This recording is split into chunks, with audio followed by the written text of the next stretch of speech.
Kaya dito po sa ating Wednesday Bible Study ay tayo po ay merong series na pinag-aaralan. At kung kayo po ay continuous na nakakadalo every Wednesday, ay nagsimula po tayo doon sa ating pagtuklas na doon sa una, God in the life of Abraham. Amen? Meron lamang po naging exception, yung po kay Abraham ay ang nakita po nating larawan, ang nakita po nating similarity ay yung ministry. Ano po? Ministry ng Diyos sa buhay po ni Abraham. Amen? Muli, akin lamang po liliwanagin, God is not Abraham. Amen? Para po mas klaro, gusto ko po maging malinaw na hindi ko po itinuro sa inyo na si Abraham ay Diyos. Amen?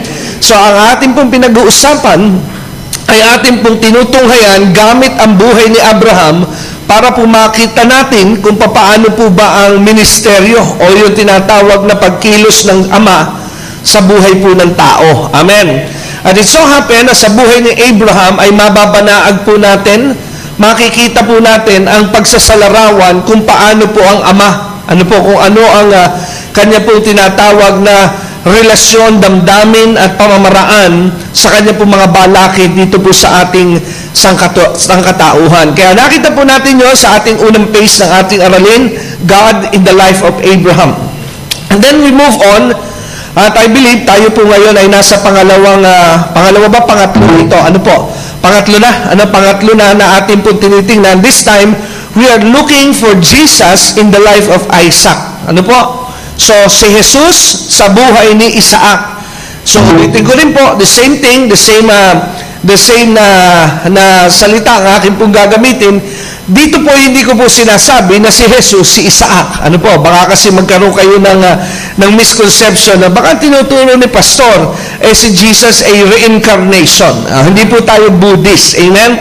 Hindi po tayo Buddhist na naniniwala na pag namatay ang isang tao, nare-reincarnate sa afterlife sa ibang katayuan at kalagayan. One time, I think that was last Sunday, tinanong po ako ng isang kapatid tungkol sa isang pangyayari na sa atin pong prayer mountain sa Quezon ay very popular yung tinatawag na Samahang Rizalista. Ewan ko po kung kayo po ay pamilyar doon. Ano po? So sa inyo na mga nagagawi dyan na nagbo-volunteer para i-commit ang sarili na manalangin, baka hindi niyo po naalalaman na bago umakyat nung atin pong prayer mountain sa may kanto, may maliit po doong kapilya. At yun po yung kapilya ng mga tinatawag na Rizalista. Ano po? Ako po yung natanong ng isang kapatiran dahil nagkaroon po siya ng curiosity dahil nga doon sa lokasyon ng ating prayer mountain na meron po siyang idea na ang isa sa malakas na teritoryo ng mga Rizalista yung ating teritoryo. Kaya nga po hindi biro ang labanan doon sa prayer mountain dahil marami, aside from nandun ng mga Rizalista sa Banahaw, doon din po nagkakaroon ng mga tinatawag na mga ritual. Amen? Kaya sa mga umaakit doon sa panalangin, ay hindi ko kayo tinatakot, but you have to be aware na doon po yung maraming spiritual na labanan dahil sa bundok ng Banahaw, doon po nagkakaroon ng pagkakarga. Kumbaga sa cellphone, doon itinacharge ang mga anting-anting. Amen? Dahil because those people believe na nandiyan sa mga paniniwala ng anting-anting, yung Mount Banahaw is a mystical mountain. Ano po? That possesses a different kind of power and spirits. Ano po? Kaya nga po pagka mahal na araw dyan sa ating prayer mountain, napupuno po ng mga taong umaakyat dyan, ng mga deboto. Ano po? Dahil yun po yung kanilang panata. Doon po dala-dala yung mga anting-anting, kaya nga po minsan akala tayo rin po nung araw na pinabubuksan natin ang ating prayer mountain, yung swimming pool sa publiko. Marami doon mga patotoo na nagsasabing yung tubig ng ating prayer mountain nakagagaling. Dahil nga po sa kanilang paniwala na yun ay tubig ng bundok Banahaw. Amen? Kaya yun ay isinara na rin natin dahil napapasok nga ng kung ano-ano. Amen? So yun po yung meron dyan. Anyway, balik lang ako sa Rizalista. Ay noong mga unang panahon na ako po ay na-assign sa youth ministry at hindi pa po ako nagpapastor at ako lang po isang youth leader noong mga panahon yon. At pag nag-organize po kami ng summer youth camp, noong mga kapanahon na yun, isa po sa aking itinerary, pag dinala ko doon ng mga kabataan sa ating prayer mountain, hindi nawawala sa schedule ng kanilang panahon na pamamalagi doon, sinasama ko po yung tour sa tinatawag na templo ng mga Rizalista. Mula po sa ating prayer mountain, I think it's about 2 to 3 hours walk. Ano po, 2 hanggang 3 oras pa, depende sa bilis. Malayo-layo pa, ano po, lakad eh. Wala pong, di na kaya na sasakyan kasi mountain trail na po, dire-diretso yun lamang. So, sinasama ko po doon ng mga kabataan para magkaroon ng kakaibang exposure at karanasan. Ano po, kaya, nakita po nila doon at nakita ko rin po for my own experience na merong napakalaki at napakalawak na lugar na kung tawagin nila yung templo. At napakaganda dahil it was well-maintained, may garden, napakaganda po nung hardin na nandoon sa templo ng mga Rizalista. At ang kapansin-pansin lamang, pag pumasok ka po sa kanilang pintuan, ang mga nakahilera na mga ribulto ay iba't ibang mga bayani. Ano po? Kaya kung ikaw po'y medyo salat sa kasaysayan na nakaraan ng Pilipinas, doon may educate ka. Nandun si Del Pilar, nandun ang mga iba-iba sila Lapu-Lapu, nandun po sila Chodora Alonso ba yun? Yung mga matatanda, ano po, na mga merong mga tinatawag na mga kaugnayan sa ating po kasaysayan nung mga unang panahon. Puro bayani. Because they believe na yun po yung mga Diyos na kanilang dinadalanginan. Pero the Supreme God sa kanilang sabahan ay si Jose Rizal. Ngayon, kaya ko lang po ikukwento, ito lamang po isang introduction. Kasi one time, because of my curiosity, pagpasok ko po doon sa main sanctuary ng lugar, meron po sila kasing parang church din doon sa gitna. Pumasok po ako doon at ang kapansin-pansin kung sa atin, kadalasan yung relic, yung imahe na ginagamit sa ating church ay kung hindi, wala na tayo ngayon, pero sa ibang mga Christian church ay merong krus sa gitna, doon sa kanilang templo ay merong mata. Kung tawagin yun ay third eye, kaya medyo nakakakilabot. Ano po kasi, ang nasa kanilang altar ay isang pirasong mata na parang nakatingin sa iyo. Ano po? So, yun ang mga, makikita mo kaagad doon dahil wala silang krus, kundi meron silang mata. The all-seeing third eye. At doon sa matang yon, meron siyempre pulpito. Ngayon, kung tawagin sa atin ay altar, meron naman po doon naka-display na isang kapirasong aklat na nakabukas. At mabait po yung mga tao doon ng mga panahon kami umakyat, basta ang pakiusap lamang nila ay walang pagkakalat na mangyayari, walang paninira na mangyayari, at walang paglapastangan, igalang yung pagiging sagrado ng lugar. Kaya just observe, ano po. So, kaya kahit mga kabataan, kailangan tahimik, ano po. So, binasa ko po one time, nag-browse po akong konti doon sa kanilang aklat, pinagsama-samang El Filibusterismo, pinagsama-samang Noli Me Tangere, ano po yun yung kanilang kung tawagin ay para ko sa atin ay Biblia. So, ngayon, tinanong ko po bahagya yung mga dumadalo at mga kasapi, nakausap ko yung isa. At sabi ko doon sa isa, ano ba ang konsepto ng inyong paniwala? Bakit? Kasi ako lamang, hindi ko sinabing gano'n dahil I don't want to offend them, pero out of my curiosity, ako'y nagtataka, how in the world na si Jose Rizal ay naging Diyos? Siguro, nung nabubuhay si Jose Rizal, never in his mind na kanyang naisip na darating ang panahon na siya ay Diyos. Amen? So ako po ay curious, kaya tinanong ko, paano nauwi na si Jose Rizal ay Diyos? At they began to explain sa akin. Dahil ang paniwala rin nila, they believe in Christianity. Pero ang paniwala nila, ang Christianity ay nagtapos na sa panahon ng mga Hudyo. At pagdating ng panahon sa ating bansa, na-reincarnate si Jesus. Yan na. Na-reincarnate si Jesus, bumalik siya ulit, ngunit sa kalagayan at buhay na ni Rizal. At sabi ko, para palang Buddhist ang medyo paniniwala dahil reincarnation eh. Ano po? Pero sabi ko, paano niya nasabing si Jesus was reincarnated through the life of Dr. Jose Rizal? Pinaliwanag sa akin. Number one, si Jesus, ang sabi nila, he spent his life sacrificing for his nation, the Jew. Jose Rizal sacrificed his life for his nation, the Philippines. Aba, may punto. Ano po? So, si Jesus daw kasi ay para sa Hudyo, si Rizal ang hindi na pinadala ng Diyos para sa Pilipino. Siya ang ating Jesus. Ano po? Tapos, sabi niya, hindi niyo ba napapansin, Jesus was persecuted.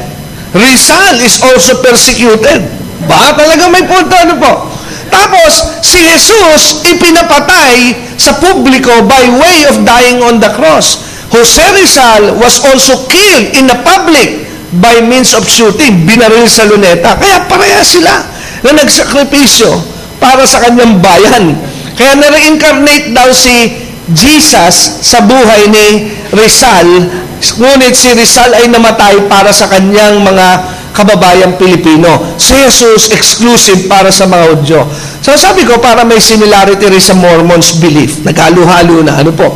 Kasi sa Mormons' belief, they believe in Jesus, but it's also exclusive to the Jew dahil meron pong special Bible na ibinigay ang so-called angel sa Mount sa Utah, sa founder ng mga Mormons, ang pangalan ay Joseph Smith, na kung tawagin ay Black Bible. Yun daw ang bagong Biblia na dapat na sundin because the original Bible were for the Jew, the Black Bible were for the Gentiles. Amen?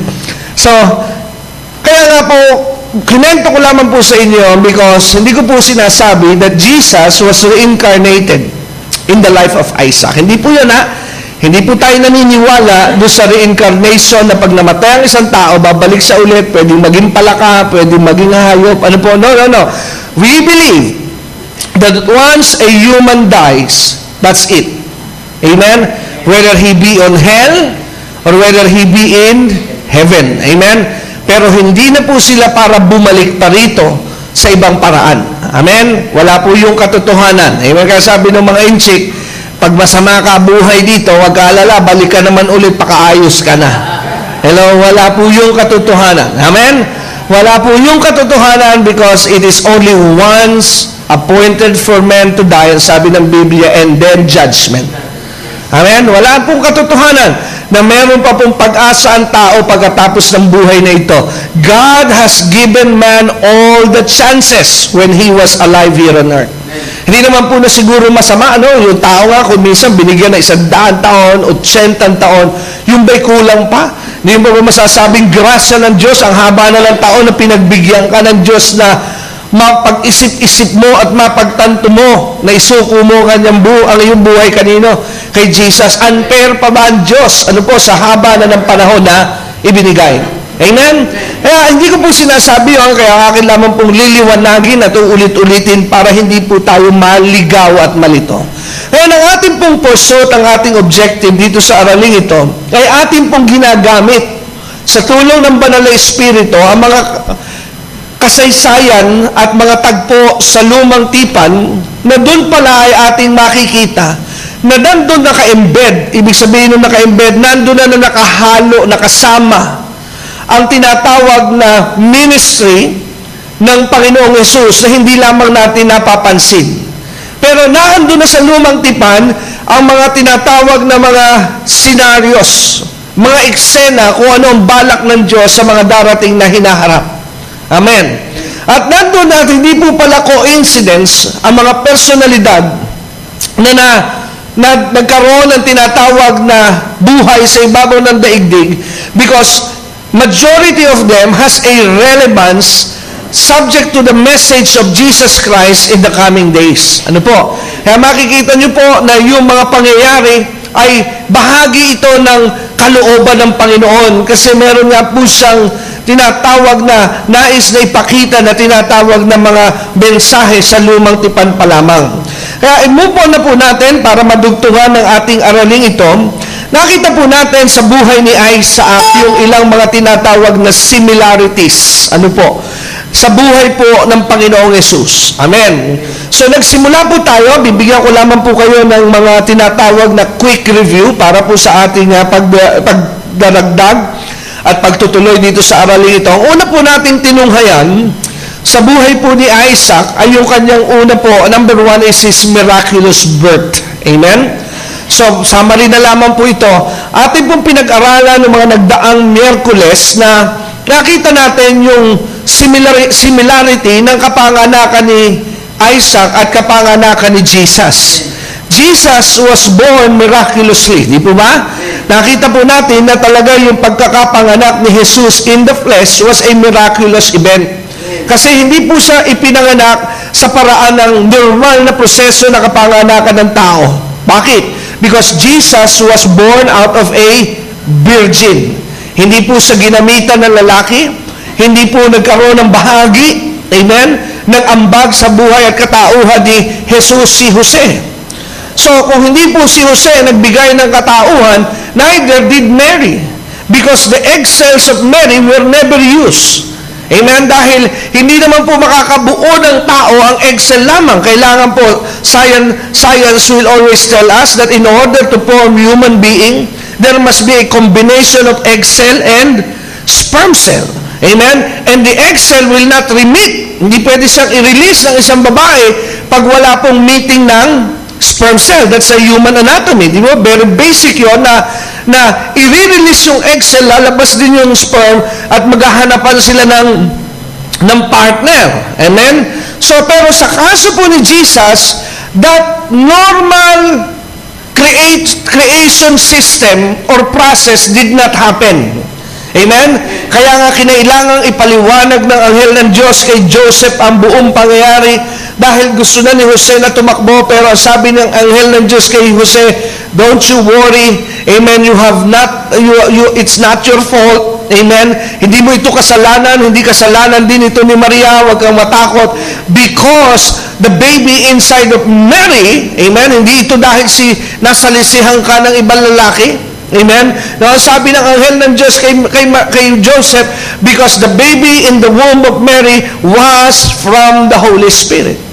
Amen? So, kaya miraculous yung kanya pong pagkukonceive ni Maria kanino kay Jesus. Well, same thing with Isaac. Hindi nga lamang po siya totally similar sa virgin birth, pero almost same thing kasi kung si Maria ay virgin, si nanay naman ni Isaac ay ano po yung baog na. Ano po? Si Sarah ay baog na. Wala na pong capability, wala nang capacity, para po siya ay mag-produce at magdala pa ng isang sanggol. Amen? Pero pinakita po doon that Isaac would not be coming because Abraham and Sarah can do it, but they can do it through the help of God. Amen? So, Jesus was born also out of the promise. Isaac was born because of the promise. Amen? Si Jesus ay dumating dahil gaya ng ipinangako. Si Isaac ay ganun din, dumating dahil siya ay isa sa bahagi ng mga pangako ng Diyos kanino? Kay Abraham. So, yun po yung number 1 na ating natunghayan, ating po yung pinag-aralan. Then next we move on, pagkatapos po nito, yung unang phase, we study the birth. Amen? Yung kapanganakan. Now, yung second phase ng ating aralin dito sa buhay ni Isaac ay na-focus po tayo doon sa tinatawag na process of sacrifice that Isaac went through. Amen? Yung proseso na dinaanan ni Isaac sa pagiging ng sakripisyo o handog. Amen? So, kaya nga makikita niyo po yung pattern, the birth of Isaac, then the sacrifice of Isaac, kay Jesus, the birth of Jesus, then the crucifixion of Jesus. Amen. So makikita po natin si Isaac doon naman sa kanyang pagiging sacrifice, handog. Di mo ba yung similarity? Ano po ang nangyari kay Isaac? Ano sabi ng Diyos sa kanyang amain, ang pangalan ay Abraham? Ano sabi ng Diyos kay Abraham? Abraham, I want you to sacrifice your only son, Isaac, for me. Amen? At inutusan siya ng Diyos to do a sacrifice. Saan po dadalhin si Isaac to be offered? Sabi sa Mount Moriah. Amen? At sa ating pong previous na ating aralin, ano ang ating natuklasan? That Mount Moriah is a mountainous region in the time of Abraham. And in the coming days, in the future, pass forward from the time of Abraham down to the time when Jesus was crucified. Amen. Sabi ko po, I don't know if that is a coincidence, but I don't believe it was a coincidence kung hindi po natin naunawaan ito. Amen? Pwede natin siguro sabihin, natsambahan, nagkataon lamang. Pero doon pa lang pala may pattern na eh. Because yung Mount Golgotha na pinagpakuan kay Jesus was on the same region nung panahon ni Abraham na ang tawag doon sa kanilang panahon yun ay Moriah. Kasi imagine niyo, ibang panahon na kasi yung kay Abraham nung araw, tawag pa lamang doon ay Moriah. But there comes 1,000 years after, so sa panahon na ni Jesus, medyo modern na, Golgotha na, hindi naman mahirap yung maunawaan. Nung mga sinaunang panahon, yung kahabaan ng Pasay hanggang makarating ka ng Manila Hotel, ang tawag dyan ay Dewey Boulevard. Amen? So, pero hindi ko na po inabot. Inabot ko po yung Rojas Boulevard. Pero lalo na siguro yung generation nila Kakay, lalo hindi nila alam na yung pala ay Dewey Boulevard. Hello? Amen? Kaya pag may nakausap siguro sila mga 90 years old na matatanda, alam mo ito, nung araw, nandiyan kami lagi sa Dewey Boulevard. I believe, kung hindi nila alam yung Dewey Boulevard, magtataka sila. Meron bang ganun lugar sa Maynila? Amen? At madalas nung araw, mga anak kami naglalakbay sa Highway 54. Saan po yun? EDSA yun. Amen? So, pero sa ating pong panahon ngayon, iba na ang mga pangalan. So, the same thing. Amen? Nung panahon noon, ang panahon ng tawag is Mount Moriah, but in the time of Jesus, ay nandun na yung Mount of Golgotha. Amen? So, are you following this? So, tapos nung si Jesus po, ay ipinako sa krus, ano po, yung pagpapakuan sa kanya at gagamitin na kanya po napapatay sa kanya, pinadala sa kanya yon yung krus. Di po ba sa kanya yung pinabitbit hanggang sa makarating sa saan? Sa Mount Golgotha. Well, the similarity sa panahon ni Isaac, ano po ginawa? Kanino yung pinabitbit yung gagamitin pang sunog sa kanya? Hawak ni Isaac, kaya nga nagtataka siya, nandito ang pansunog. Amen? Pero nasa nang susunugin? Amen? Pero hindi lamang sinabi ng kanyang tatay, anak, ikaw. Amen? Pero because Abraham was so positive, he's so confident, amen, in believing the God that gave him Isaac, ano sabi niya? God will provide. Amen? God will provide. So, there was a debate one time, ano kaya raw naglalaro kay Abraham, kung bakit inialay niya si Isaac, kaisa-isa niya yung anak. Ano kaya, what are the things that are going on in the mind of Abraham? Paano niya nagawang ialay si Isaac? Amen. Sabi one time ng isang theologian, nandun sa salitang God will provide. Meaning to say, ang pananaw ni Abraham is this: if God gave to me Isaac miraculously, at kung siya'y mamamatay, because He's the author of life, He can make Isaac come back to life. Amen. Ganun kalalim ang tiwala niya sa Diyos, na dahil ibinigay sa akin si Isa, kung patayin man si Isa, kaya niyang bigyan ulit siya ng buhay. Amen? Kaya, yun ang naging kapital at puhunan daw ni Abraham. Totoo nga naman napakahirap kung hindi ka nagtitiwala sa Diyos. Amen? Mahirap gawin niyo kung hindi po lubusan ng iyong total trust and total confidence sa Diyos. How can you kill your son? Amen? Paano mo mapapatay ang iyong anak? At lalo na yon, kaisa-isa yun Amen? O, di po ba? Tapos malaki na rin, marami ng mga memories, marami ng time na na-spend si Abraham. Well, the answer is because he knows his God. So he trusts Him. Amen? Kasi pag tiwala ka po, sabi nga po, if you know God, in the worst situation of your life, kahit ano man na nagpapakita, you can trust God. Meron isang pangyayari sa Canada, and I heard this when I was inside the Bible school, at ito po talaga ay halos, nung narinig ko itong una, it really made me cry. Ano po, kwento, ito isang pangyayari sa Canada. At ginamit ng aking professor, nung kanyang gustong i-communicate, yung tinatawag na full trust to the Father. Sa isang park sa Canada, merong laruan doon at yung bata ay naglalaro doon sa cliff. Medyo bangin daw kasi ilalim. Nakalingat kasi yung magulang, napahiwala yung bata, may kinatuang isang bahagi ng puno.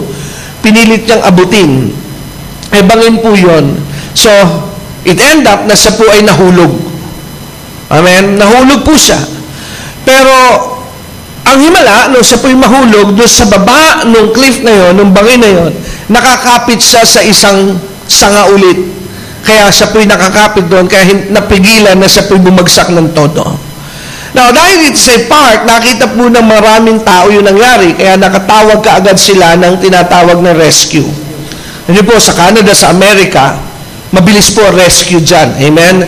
Di po katulad sa Pilipinas siya na pag tumawag ka ngayon, patay na pagdating po yung ano. Amen? Hindi, mabibilis yung 911. Ano po yung 911? So dumating po kaagad at pag tumawag ka nga dyan sa 911, lahat dala niyan pulis, bumbero. Ano po, kahit wala sunog, dadating din ang bumbero sa iyo dyan. Amen? Yung 911 kasi centralized yan. Pag nagbigay ng alarm, lahat pupunta doon. Ngayon, nung nagdatingan po ang mga rescuer, nakita nila yung bata na nakakapit. At sabi nung fireman, o fire rescuer na may dalang lubid, "Son, hold on." Sabi niya, "Humawak ka lang, magpakatatag ka, tibayan mo, kukunin ka namin." Tapos ay inihagis ng fireman yung lubid. Yung lubid na kanyang hawak.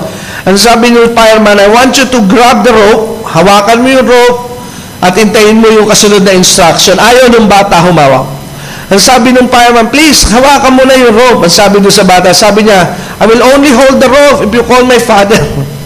Hahawak lamang ako doon sa lubid pag tinawag niyo ang aking ama. At di pinahanap, nakita ngayon yung tatay na andon, nagulat yung tatay, nasa ilalim yung bata. At ang sabi ng fireman, "Hinahanap ka, sabi mo, hawakan yung lubid." At ang sabi nung bata, "Could you ask my father to hold the other end of the rope?" Pinahawakan yung dulo. So yung tatay ngayon na kumuha doon sa dulo, instead yung fireman, at saka kumapit yung bata. At saka po hinila. Amen? At naiakyat ngayon yung bata. So cut the long story short. At nung siya po yung makyat, nagkaroon ng katanungan yung fireman. Nahiwagaan siya. Sabi niya doon sa bata, "Bakit hindi mo hinawakan nung ako yung nagsasabi? Why is it that you ask for your dad? Bakit kailangan pa na tawagin ang iyong ama at ang ama mo pa ang humawak doon sa kabilang dulo ng lubid?" Alam niya, sabi ng bata, "Because I trust my dad." Dahil ako po'y nagtitiwala sa aking ama na kahit siya po'y mapagod, mabigatan, hindi niya ako bibitawan because I am his son. But you are only a fireman. Na pagka nabigatan ka, nahirapan ka, you can drop me. But my father will never do that because I am his son. Hello? Nakuha niyo po yung tiwala sa ama. Amen? Na dahil tatay ko yan, kahit yan ay sugat-sugat na, pipilitin niyang iakyat ako Pero dahil kayo hindi ko kaano-ano, pwede sabihin ninyong napagod ka Sorry. Hello? But my father will never do that. Amen? Yun yung isang demonstration of full confidence and trust to your father. Kaya nga, doon ko po naunawaan, yung mga pagsubok na dinaraanan natin, maraming Kristiyano ay takot sa pagsubok.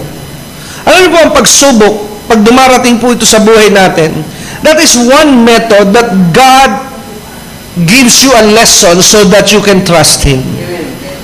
Amen? Sa pagsubok kasi doon po nadidevelop ang iyong tinatawag na tiwala. Kaya hindi po natin dapat kinatatakutan ang mga problema.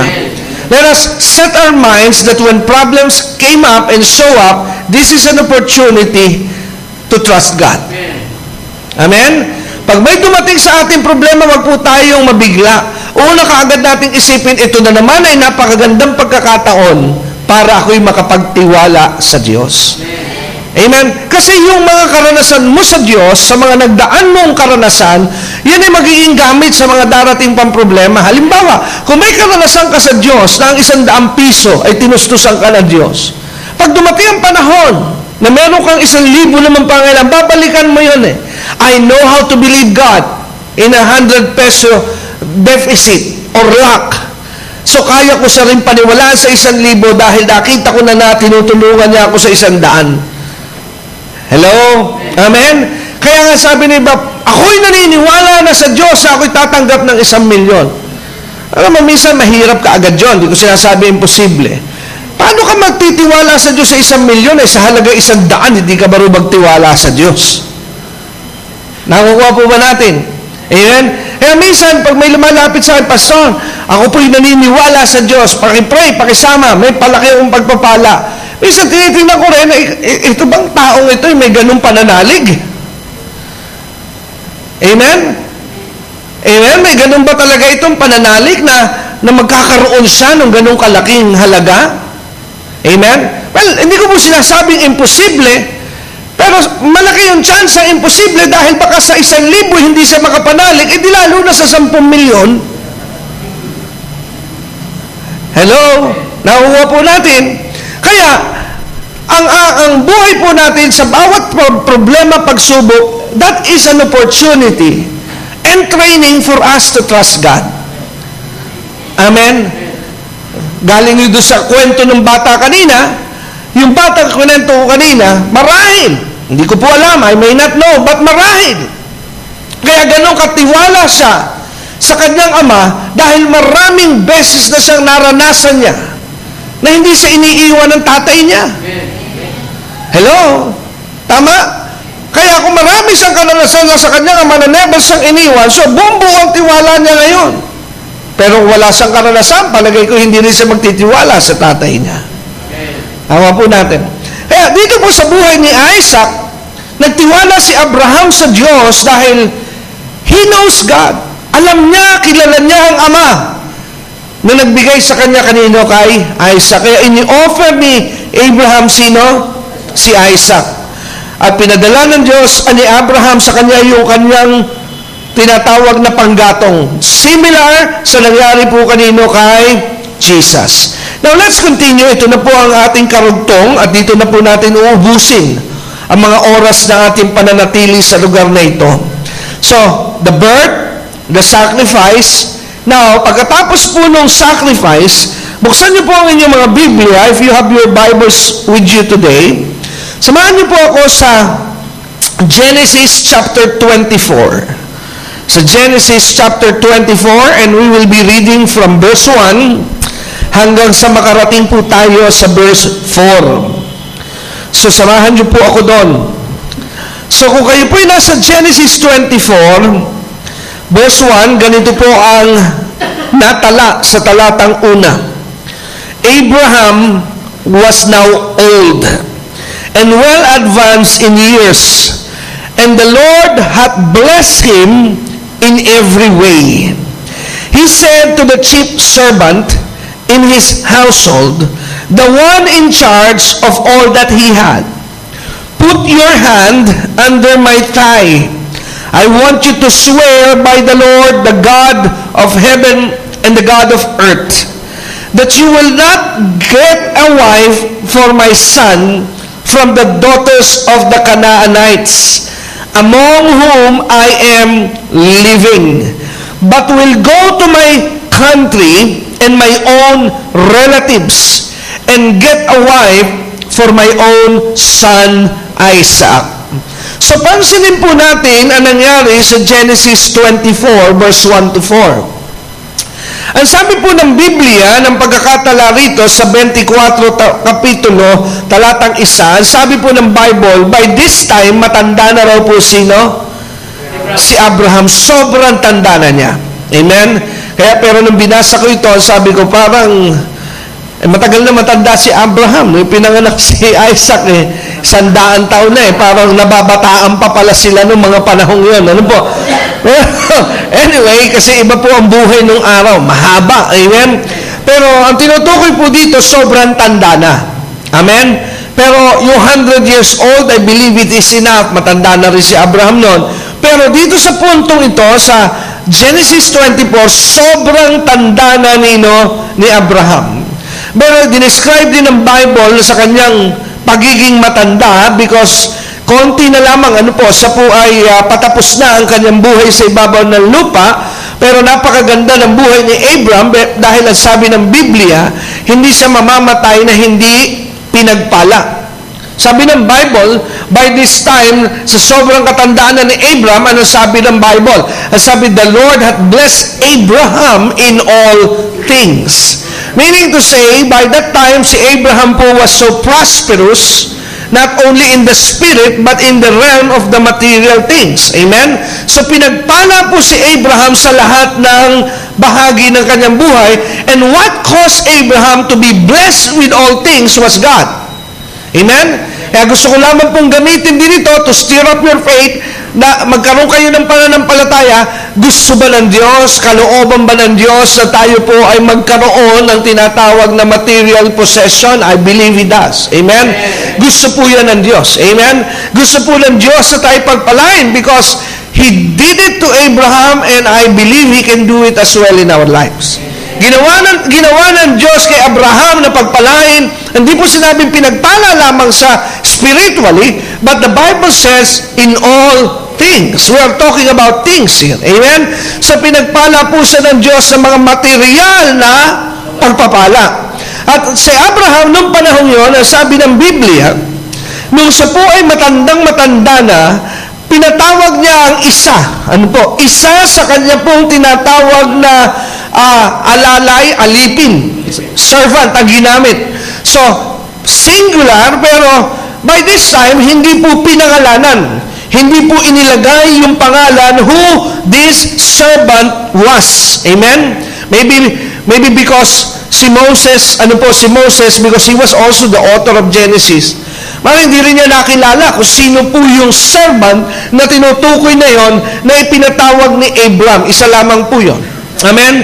Pinatawag po ni Abraham yon ng panahon yon para magkaroon ng tinatawag na panunumpa.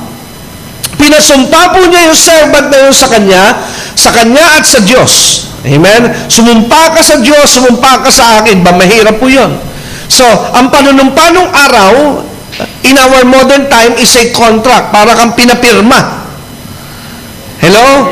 Amen? Alam niyo po, nung araw kasi, dahil medyo hindi pa ganun kaano ang tao, your word is enough.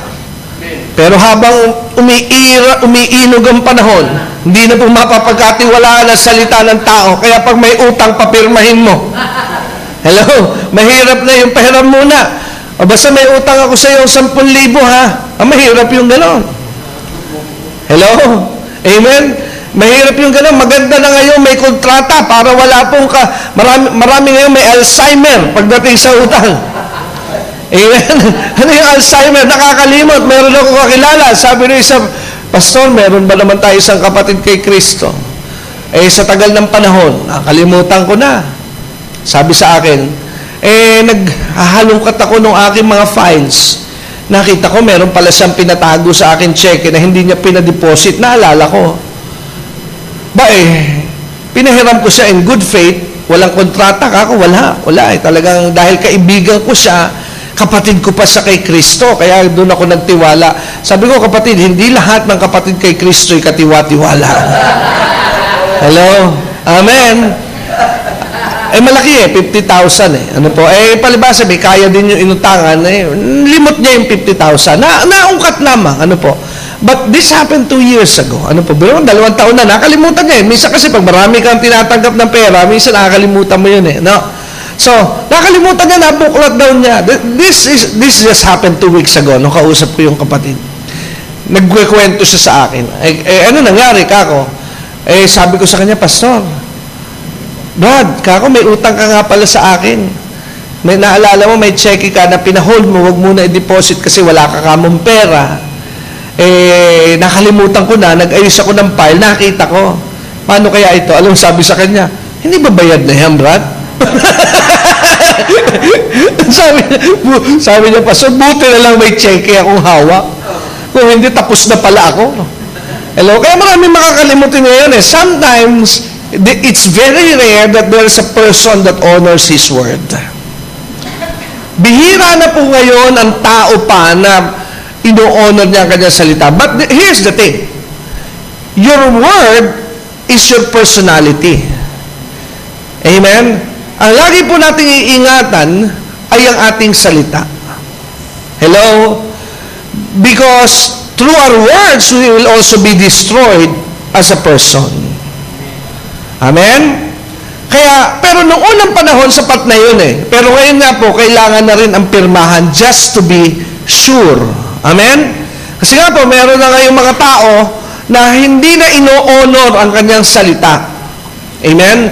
Pero maganda po sa Diyos, hindi mo siya kailangan papirmahin. His word is enough. Amen? Kaya dito sa Genesis 24, balik po tayo para hindi tayo ma-sidetrack, sumpa ni Abraham yung kanya pong servant. Ano po? para po dito sa bagay na ito.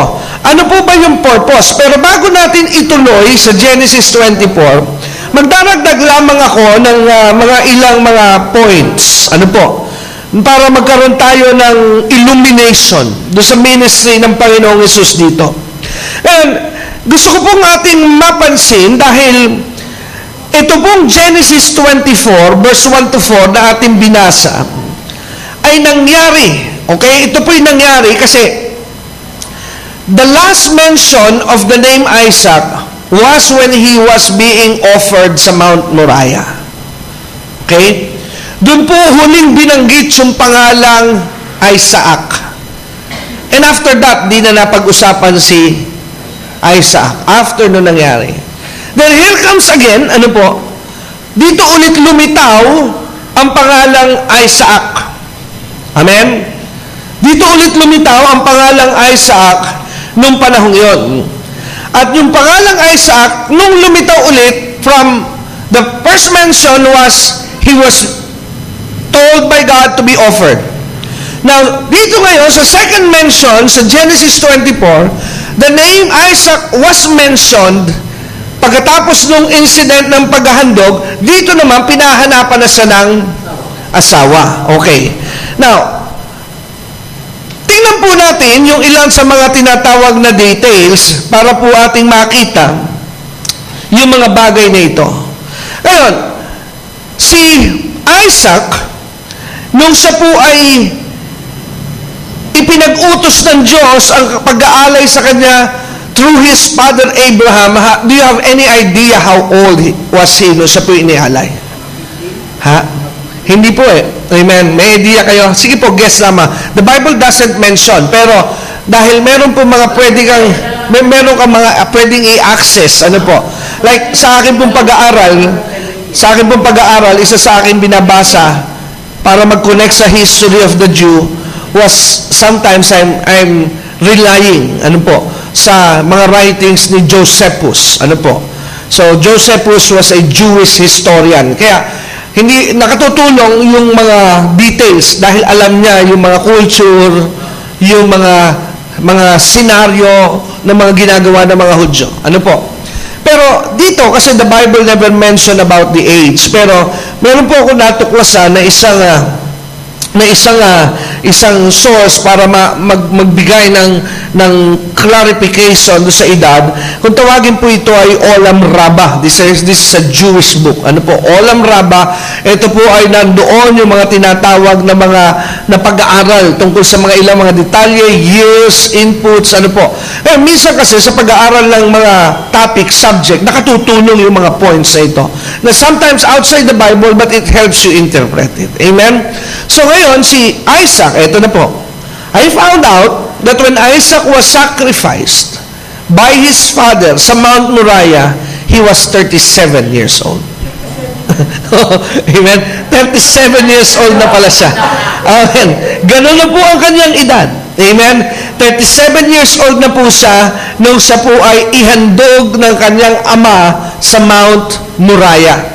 Kaya nga doon mo makikita, if this is really 100% accurate, yung Olam Rabbah na Jewish source of input, talagang hindi pwede hindi magtaka si Isaac. May malay na siya, Dad, here is the wood.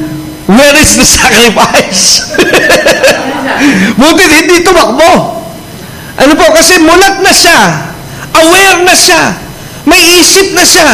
Alam niya na ang tatay niya ay umaakyat sa Mount Moriah, hindi para mamahinga. Every time Abraham go there, he knows that Abraham is worshiping God with the sacrifice. Amen. Kaya doon mo rin makikita na both ways, not only Abraham trusted God, but Isaac also believed in his father and trusted the God of his father. May pinakita rin pananalig si Isaac kasi kung hindi siya nagtitiwala sa kanyang tatay, pwede na siya tumakbo. Ako ang papatayin dito. But he trusted his father. Susundan niyo po ba yung kwento? Amen? Interesting, He was 37 years old when he was brought by his father, Abraham, sa Mount Moriah. Now, dito po ngayon, eto ngayon, kaya po ako'y natuwa na ito po isama dito sa ating aralin because nung nangyari ito pong Genesis 24, watch this now. Nung nangyari ang Genesis 24, when Abraham was asking, ng assistance para po saan?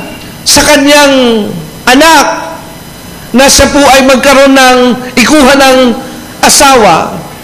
Nung panahon yun, dahil there was no mention, ilang taon na si Isaac nung pinahanapan na siya ng mapapangasawa, which we know all knew later on that it was Rebecca. Tama po ba? So, ilang taon naman si Isaac nung pinahanapan siya ng kanyang tatay ng asawa. And I also found out he was 40 years old. Amen, 40 years old. Now, I don't know if this is coincidence. Because when he was sacrificed, he was 37. Amen? But when he was when his father is looking for a wife, he was now 40. Ilang years po yung gap from the sacrifice event to the wife thing? 3 years. Ngayon, doon ko po nakita na, sabi ko nga, may similarity rin. Because Jesus was buried 3 days. Nakukuha niya na. And after 3 days, he rose again. And after that 3 days event, that day, he's looking now for the church. Amen. Amen. Hello? Amen. Nasusundan niyo po?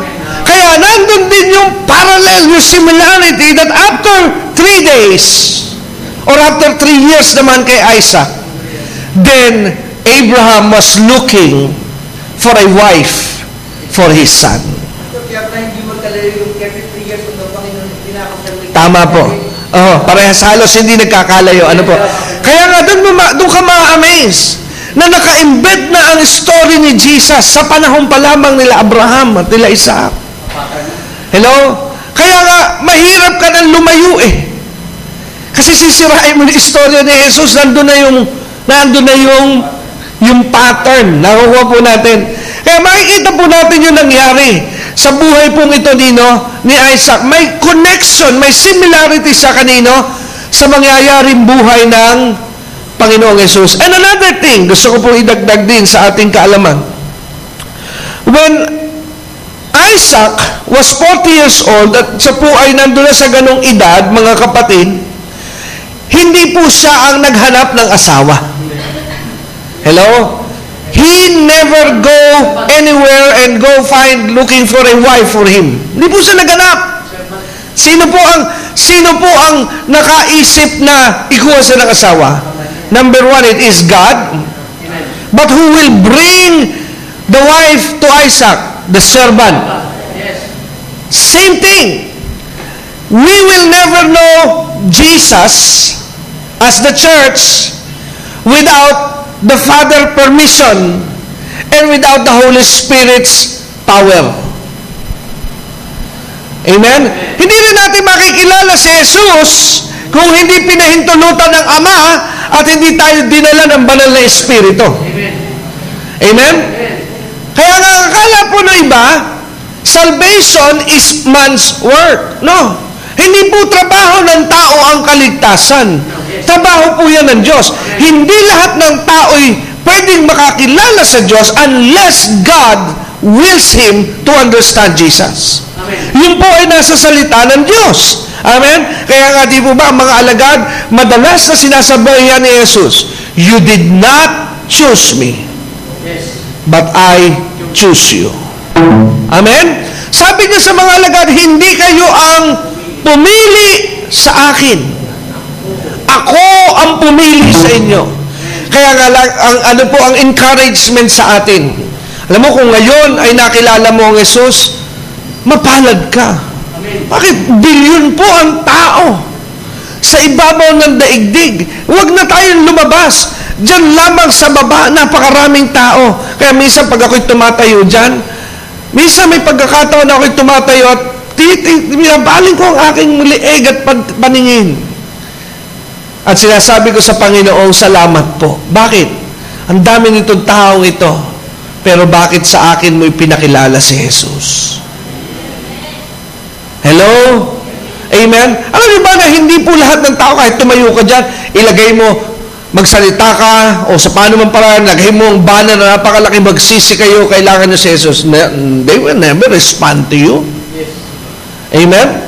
Kaya nga sa mga public crusades ko minsan, alam niyo po, minsan 100 tao nandoon nagsalita ang isang mangaral.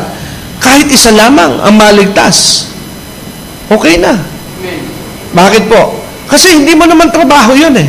Pero ang tanging trabaho natin as a believer is to testify. Yes. Is to witness. Magpatotoo. Magpahayag. But to draw them, it is not our power. Hello? Wala po yun sa ating kapangyarihan.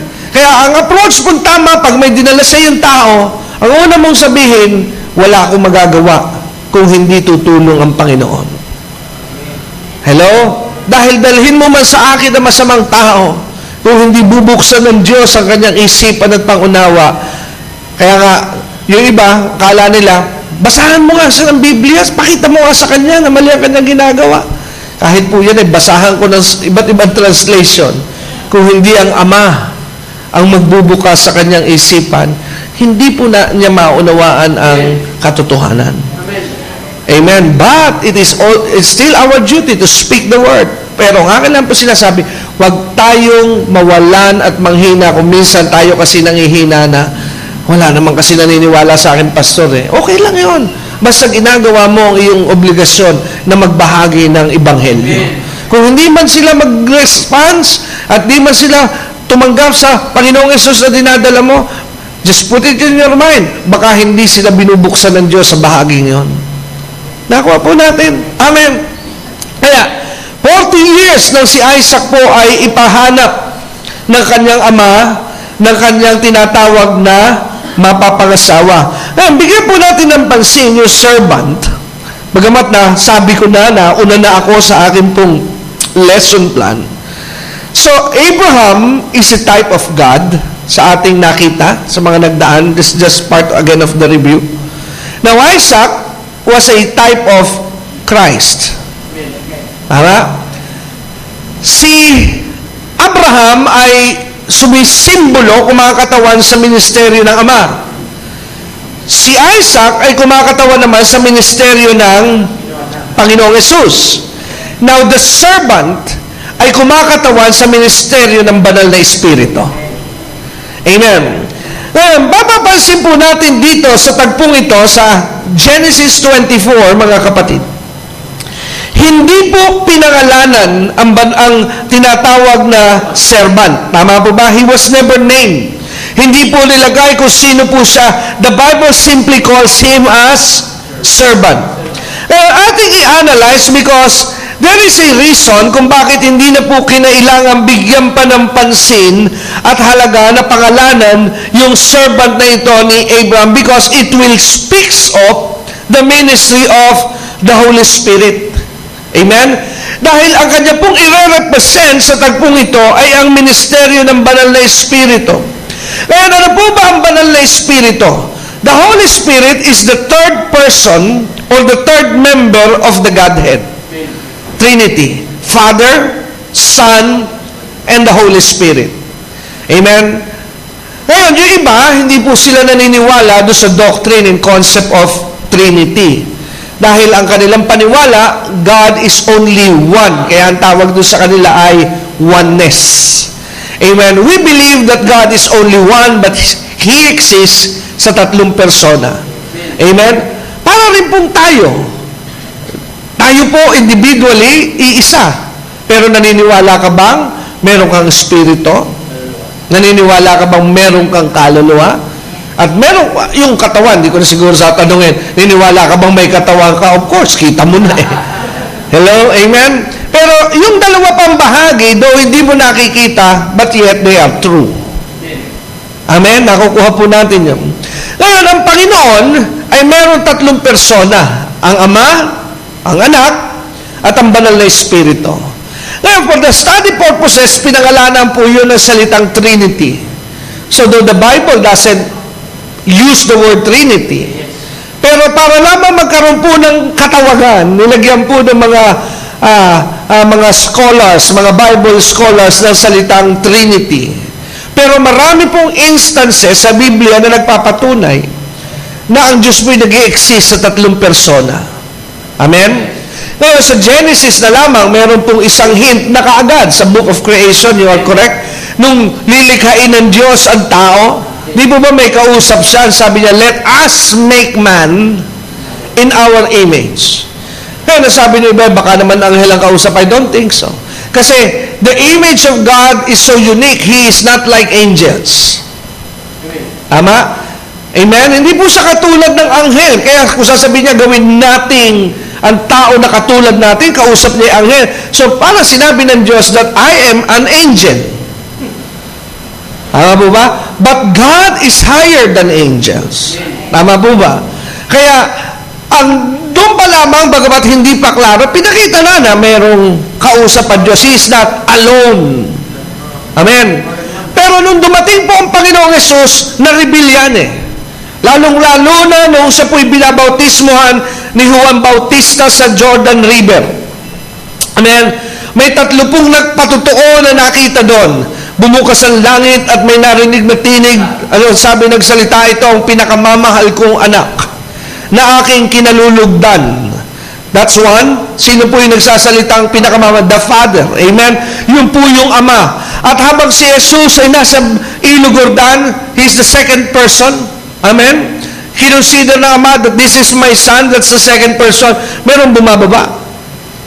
Pagkatapos po nung salitaang yon, at sabi ng tala ng mga apostol na nagtala ng gospel, sabi, and they saw a dove, a form like a dove, inihalin tulad, ano po, animoy isang dove, kalapati, bumababa. And that is the Holy Spirit, the third person in the Trinity. Kaya dito po yung ating makikita, dahil doon sa buhay ni Abraham, yung kanyang servant, is a picture, is a type of the ministry of the Holy Spirit. Dahil pansinin niyo po, hindi siya pinangalanan. Let's start there. Hindi pinangalanan yung servant because that's basically the ministry of the Holy Spirit. One of the ministry of the Holy Spirit is this: He will not draw attention to Himself. Hello? Hindi niya dadalhin ang pansin saan sa kanyang sarili dahil ang kanyang trabaho ay hindi siya ang maging bida kundi ituro ang tao kay Jesus. Amen. Hello? Kaya if you go to John 16, samahan niyo po ako sa John chapter 16. Now, if you go there sa John chapter 16, tingnan po natin ang verse 13. Kasi dito sa araling ito, ay atin pong bibigyan ng tinatawag mo ng panahon ang banal na Espiritu. So let's say this is Holy Spirit 101. Amen? Para po magkaroon kayo ng acquaintance, understanding sa banal na Espiritu. Kaya nga sabi ko po sa inyo, there are things that I cannot discuss on a Sunday service. That's why Bible study is needed. Amen? May mga bagay na hindi ko po pwede matalakay sa panahon ng linggo, kaya dito po napapag-usapan ito saan? Sa Bible study. Now, John 16 verse 13, ano po sabi? What is the topic here? The subject is the Holy Spirit. Tama po ba?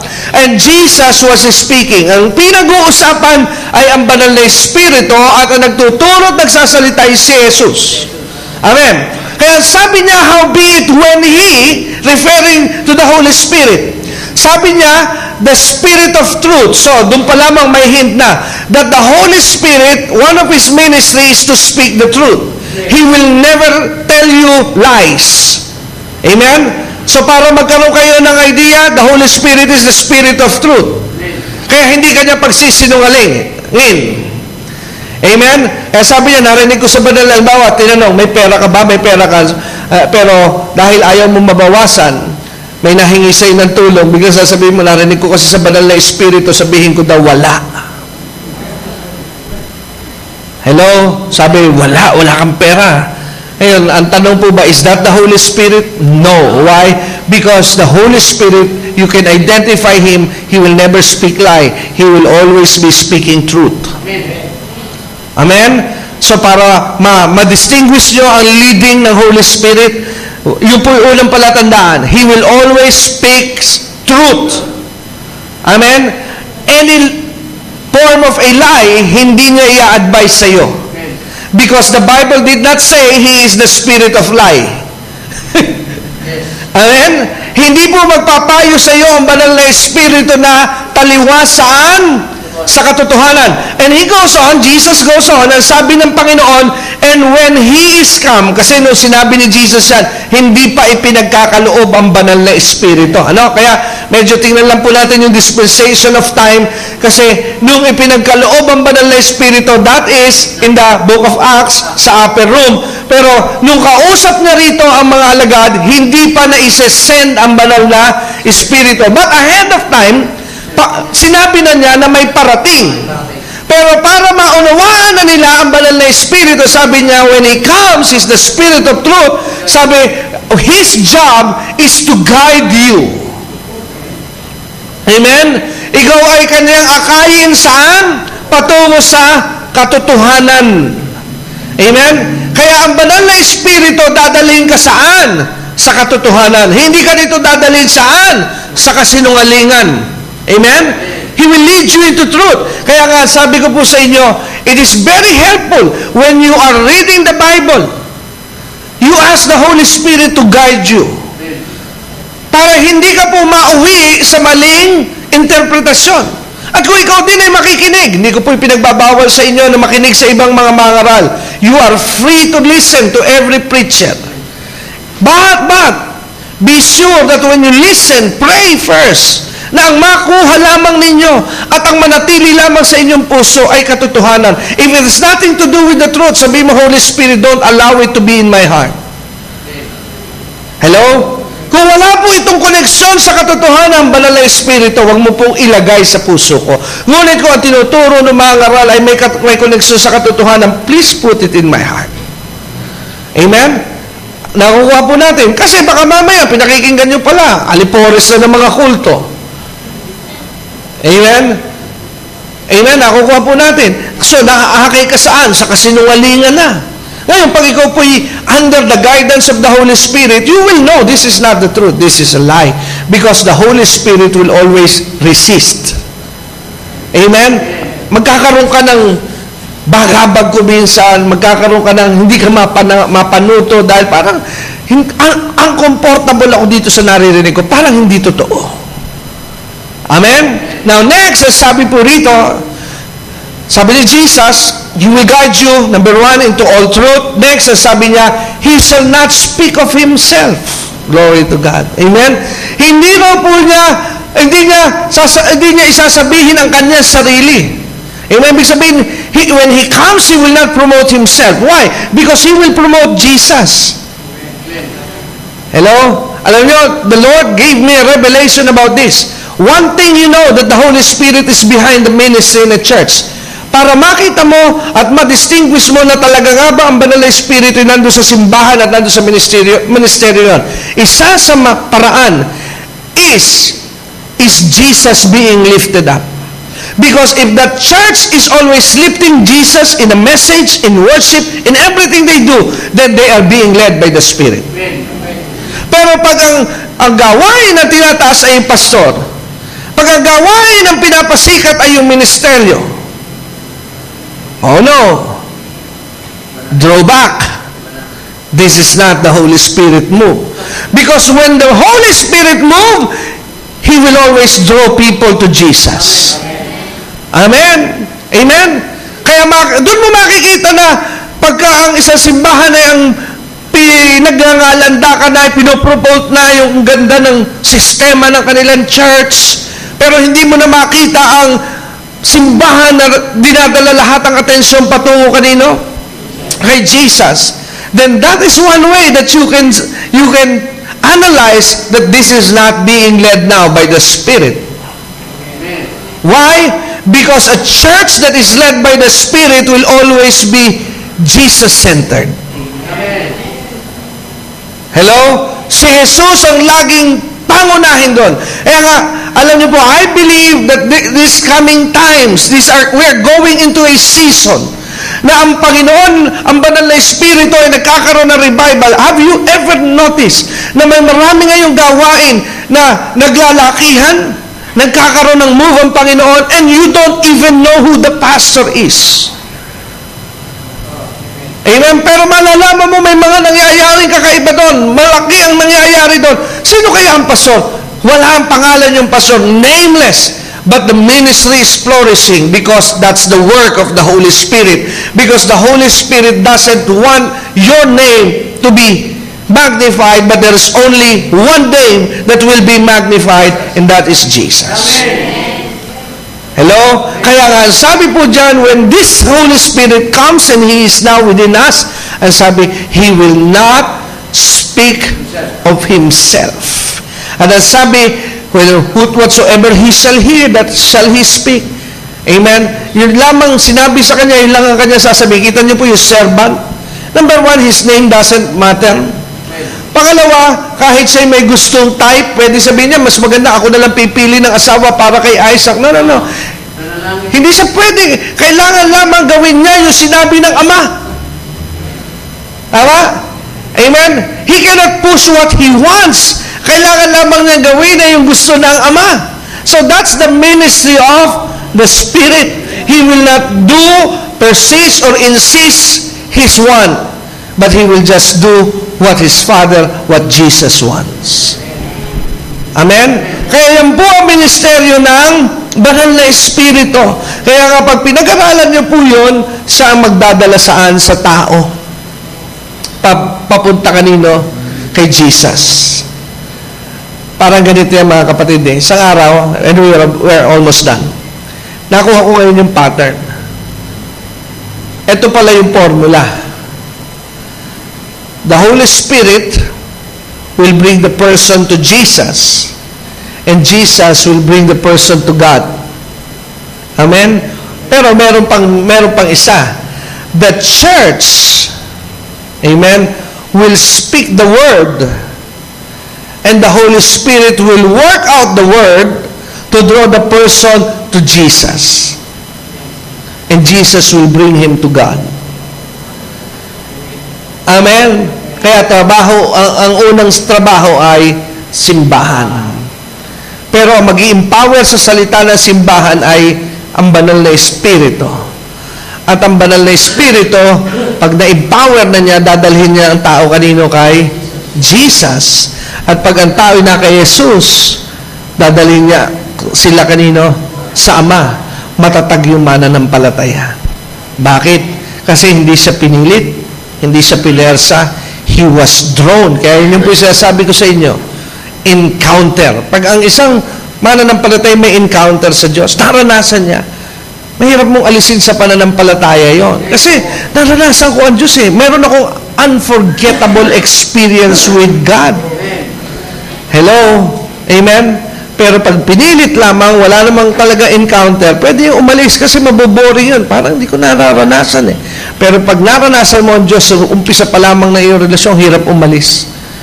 Iiwan ka man ng marami, pero hindi mabago ang katotohanan, I have found God. Amen? Because I have experienced Him. Kaya yun po yung isang ating tinatayon. We always want an encounter. Amen? So dito po muna tayo magtapos. So yan po muna ang aking iiwan sa inyo. So nakatatlo na tayo, no? The Holy Spirit in the life of the servant of Isaac. Amen? So napakaganda ng ministeryo. At kung kayo po may panahon, I suggest magbulay po kayo sa John 16. Ano po? Dahil nandiyan nakalagay ang ministry ng Holy Spirit. Pero binigyan ko lang kayo ng konting points, ano po, so that you will know the Holy Spirit will always guide you into truth. He will never bring you to lies. Amen? Hindi ka dadalhin sa kasinungalingan. Amen? At nakita rin po doon na para ma-check natin kung ang ministry ay nakasentro pa rin sa leading ng Holy Spirit. Ano po ang palatandaan? Laging Jesus-centered. Jesus is what matters. When we preach, when we sing, amen, si Jesus ang laging ating itinataas. We're drawing people to Jesus. Si Jesus. Kasi wala sa ang katotohanan sa ganang ating sarili, wala po tayong magagawa kundi dahil sa Kanya. Amen? Okay, so tayo po'y manalangin. Ama naming Diyos, salamat po sa gabing ito na kami po'y niloob mo muli na makapakinig ng iyong salita. Salamat po, Ama, dahil sa mga kapahayagan na iyong pinahintulutang malagay sa aming puso ngayong gabi. Tunay po na napakasarap na mag-aral ng iyong salita. There's so much revelation, Panginoon. At dalangin ko po na itong mga kapatid ko na talaga namang hindi matatawaran ng kanilang alab sa iyo, ang mga napulot nila, natanim sa kanila, may bahagi rin nila. At may share nila sa mga tao na malapit sa kanila na iyong inililid sila na ibahagi ito. Salamat po, salamat din sa iyo, Banal na Espiritu, na natutunan namin ang bahagi tungkol sa iyo. At sa aming pag-uwi at sa kanila ring pagtatanim, pagpalain mo sila at sa kanilang pag-uwi, ingatan mo sila at patnubayan at patuloy na proteksyonan, Lord. In Jesus' name, bless them, Lord. In the mighty name of Jesus. Amen. Purihin ng Diyos, tunay po na napakabuti ng ating Panginoon. Napakabuti po ng Diyos. Salamat po sa mensahe na ating pong napakinggan. Nawa po kayo na mga nakinig sa ating pong pagsasahimpapawid ng ating programa sa araw na ito ay napagpala. Dahil lagi pong sariwa ang mga kapahayagan ng ating pong Panginoon. Salamat po sa inyong pakikinig. Mga kapatid at mga minamahal, ako po ay lumalapit ngayon sa inyo na mga naabot na yung araw na ito ng ating broadcast. Kung kayo po ay napagpala ng ating pagsasahimpapawid ng mensahe ngayong araw na ito, pwede po ba na mahilingan kayo na mag-text at malaman ko po kung paano nagiging biyaya at pagpapala po sa inyo ang ating pong programa. Ang numero po para po ating ma-text at pwede nyo rin po yung magamit para po sa inyong mga prayer request. Ang number po is 0922-820-9866. Ulitin ko po, 0922-820-9866. Yan po ang numero na ating pong pwedeng i-text kung saan ay ating pong maibabahagi ang ating mga testimony at prayer request. Mga kapatid, ang mensahe po at ang pagdadala ng salita ng Diyos ay walang bayad. Ngunit hindi ko na po papaligoy-ligoyin, papaikot-ikutin pang, ngunit ang paraan at ang pagdadala ng salita ng Diyos, ito po'y nangangailangan ng tinatawag na tulong pinansyal. Kaya kung ang ministry pong ito ay malaki ang bahagi sa inyo, malaki po ang nagagawa, bakit po hindi mo subukang tumulong sa pamamagitan ng pinansyal na iyong kaloob? Dahil kung nagiging pong blessing sa inyo ang ministry, meron po rin tayong obligation. Hindi ko po sinasabing sinisihil ko po kayo, pero I would just like you to know that if you are being blessed by the ministry, it's time also for you to be a blessing to the ministry at sa mga iba't ibang mga tao rin po na naaabot at napapagpala na ministeryong ito. Narito po ang paraan upang kayo po'y maging bahagi financially ng ating radio ministry. Padala nyo lamang po ang inyong kaloob sa ating pong BPI account. Ang account name po is Dexter Durante. Ulitin ko po, ang bangko ay Bank of the Philippine Islands. BPI account name is Dexter Durante. Ang ating po account number 0989-347-837. Ano po? Ulitin ko po. Ang account number po ay 0989-347-837. Ang bangko BPI account name Dexter Durante. At ako po ay dumadalangin na ngayon pa lamang na kayo po'y nagpasya na maging bahagi ng ating gawain, pagpalain po kayo ng Panginoon. At yun din mga kapatid, nais ko po kayong anyayahan kung gusto niyo pong patuloy na mapakinggan ang ating mga palatuntunan at kayo may internet. Pumunta lamang po kayo sa www.dexterdurante.com. Ulitin ko po, www.dexterdurante.com. Ang spelling po, lahat po ito small letter DEXPERDURANTE.com. Ano po? At doon po makikita ninyo ang mga links, ang mga ministry tools, ang mga Bible study tools na inyo pong pwedeng pakinabangan. Nandun din po ang ilang mga panyaya kung kayo po'y naghahangad na makasama kami every Sunday. Nandun po ang mga announcements para po makasama namin kayo sa aming pong panlingguhang gawain. Ang nandito na lamang po at hanggang sa mga susunod po na ating pagsasaimpapawid ng ating programa at palatuntunan. Again, my name is Brother Dexter Durante, nagsasabing ang pagpapala at biyaya ng Diyos ay lagi ninyong maranasan. God bless you everyone.